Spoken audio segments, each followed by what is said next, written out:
Hi, my name is Tamara, and you are watching Things Even a Monkey Should Know. Hello, thank you so much for joining me again today.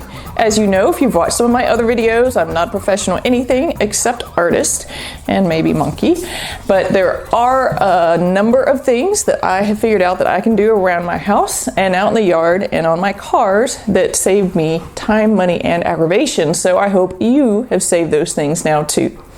Well, today we are going to replace the top half of a double hung window. We have already done the bottom half. Top half is pretty much as easy as the bottom. So let's get started. So as always, we're going to first go over the things that you're going to need today. And I'm not going to go into that much depth about window manufacturers today because if you will refer back to the video that I did on replacing the bottom half of a double hung window, I tell you a little bit more about them and how to find out who made your window and where you can get help finding a replacement piece or parts. And I don't want to repeat myself because, well, I'll just bookmark that video here right now. Anyway, so the first thing obviously that you're going to need is going to be your replacement window piece. And mine is a gelled one. I'm doing, again, the top half of a double hung window. Can't replace, even though these look like individual glass panes, this is actually all one big piece of glass, and it's divided into lights basically, so it looks like the old-fashioned windows, but it's actually not, so you cannot replace these individual panes. That being said, it's a great double insulated window. I've been very happy with them, other than when somebody accidentally puts a rock through them with the weed eater. That's not so great. So I was able to finally get my paws on one. Make sure that you have already finished it, however you want to finish it. So whether you're just clear coating, whether you're doing a stain and a clear coat, whatever, because it's way easier to do that at this point before this goes into the window frame than trying to do it after, because you're probably just gonna get everything all sticky and stuck together, and then it'll be really hard to open your window. Part of the beauty of these is that they are easy to open and close. You are going to definitely need a drill with a probably 7/64 drill bit. That's my favorite because it seems to be a good in-between small size.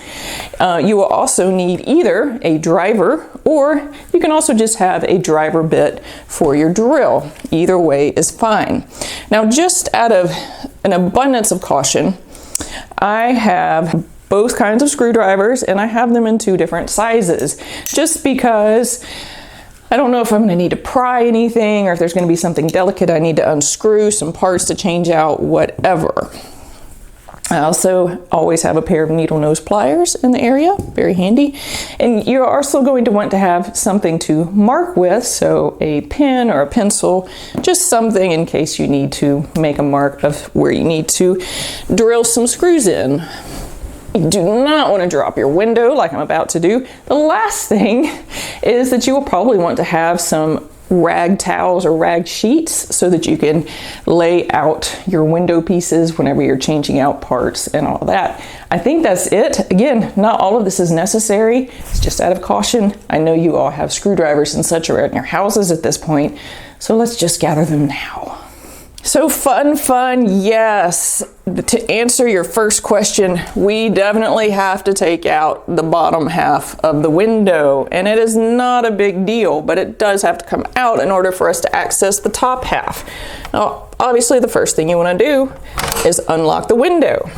The next thing that you want to do is just raise the window a little bit to make sure that it's free of anything, and then remember this, you should have tabs on the top of your window. You pull them in at the same time. I know you're only seeing one, but I assure you I'm pulling in both, and then you fold the window out towards you.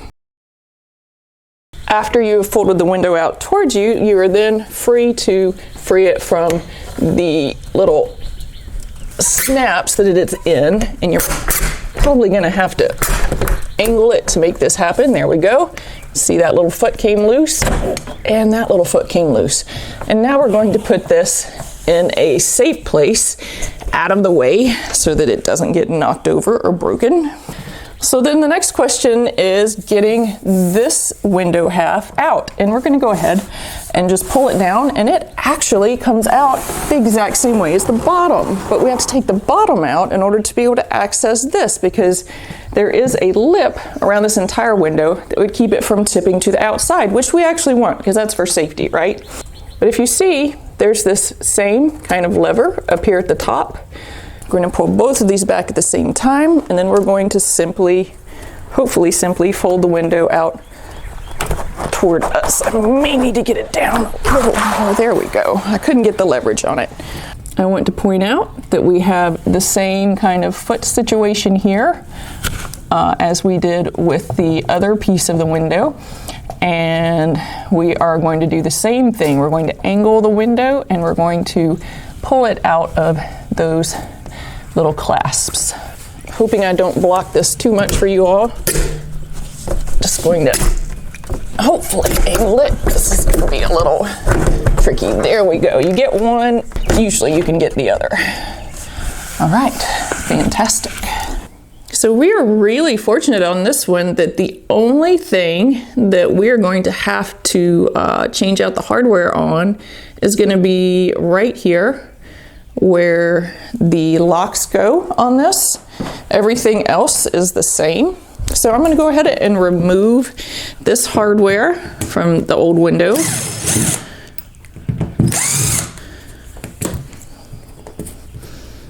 See, this is where we are going to need something to pry this up.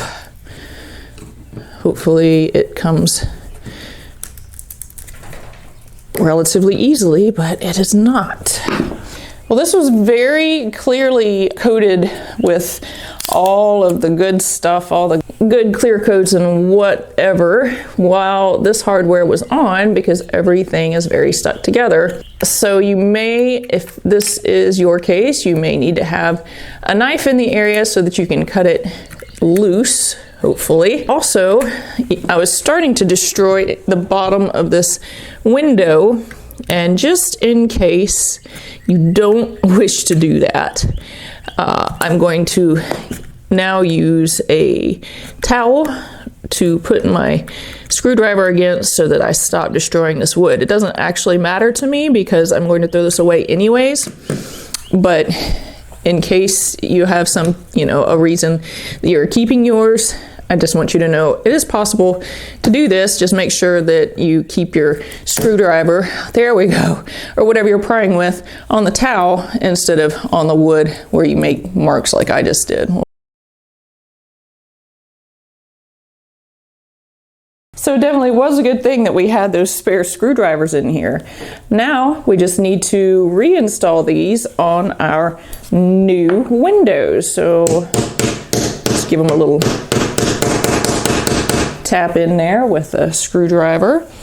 And I really think that these screws could probably go in without pre-drilling, but I'm going to give them just a little bit of a start anyway. Not very much, just enough. And it's nice, we actually are not needing to use the pen to mark these. And you just put them in until your driver makes that little noise that it makes when it's ready to stop, because you do not want to over tighten these.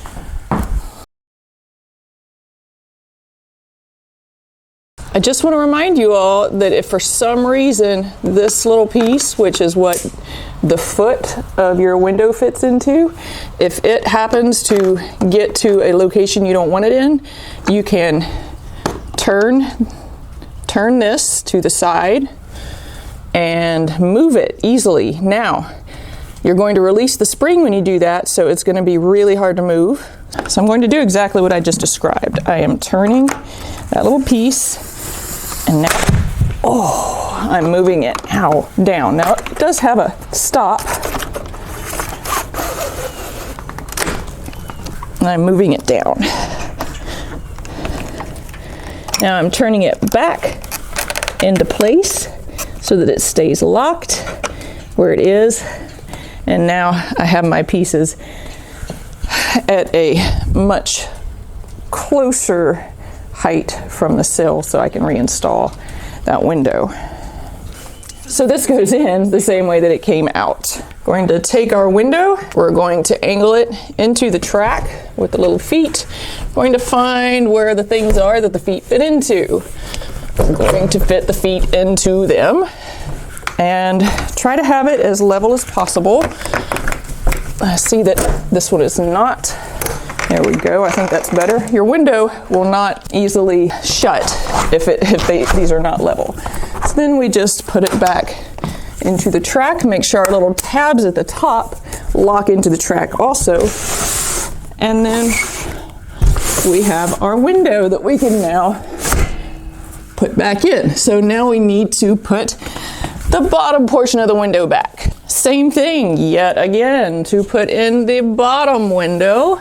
And I'm showing you this over and over because some of you might think that this is beyond your capabilities, and I assure you it is not. So we angle it to get it back in.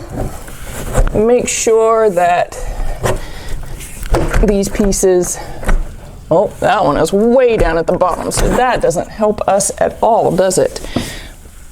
Again, we want the little receivers on the edges to be pretty much at the same height, and to me it's easier to bring these down than up. So all that we're doing again is turning the little receiver piece inside, which makes it able to move back and forth easily, except that it wants to pop all the way to the top, so don't let it go. But that's how these windows lock in. Yeah, think about that. It's kind of a cool mechanism actually. So again, oh, I think it did better that time. So I have that in. Everything is fairly level, I think.